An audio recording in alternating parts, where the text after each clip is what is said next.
Hayag soon, maayong adlaw or maayong gabi. Another day and great opportunity again to share the word of the Lord sa imo karon.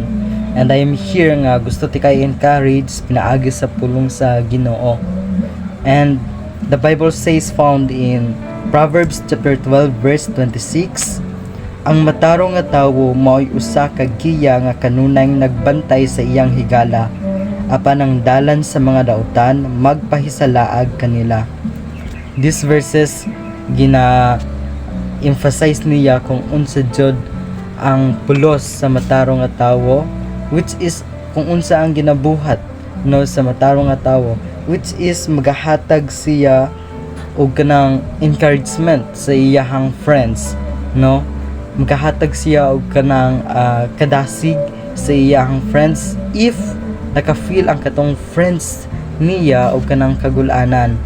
And the reflection nga pwede nato matun-an sa kini nga verses about ni siya sa ato ang mga good friends, no, sa mga good friends nato nga kanunay taga sulti sa ilaha about sa atong mga insecurities in life, mga struggle in life, mga kagulanan sa kinabuhi. It because nasayod ta nga i-secure to nila ang atong secret and dili to nila isulti sa uban.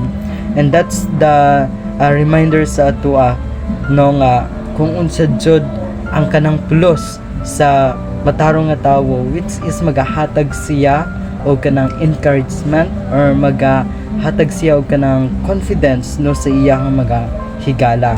And these verses ginaingon niya nga ang atong mga good friends no magahatag sa atua og kanang kaayuhan. But naay mga tawo nga usahay magahatag sa atua og kanang discomfort, discouragement, no, it because ang ilahang purpose is dili nila appreciate ang atong life, gidaot nila no tungod kay nakita nila nga naatay mga achievement sa kinabuhi, ginadaot nila kay mahitungod natay kanang makuha or reward or award sa atong kinabuhi. And kato nga tawo masina sila sa ato ang kahimtang or sa ato ang nindot nga situation. That's why if your life is na kay friends nga kanunay nimo kasaligan, i-appreciate siya and hatagi siya og kanang encourage pod no nga pulong and uban siya sa iyahang kinabuhi. In short, magtinabangay mo it because tagsara na nga higala no nga magahatag sa imuha og kanang encouragement and ginakip niya ang imong secret sa imong kinabuhi.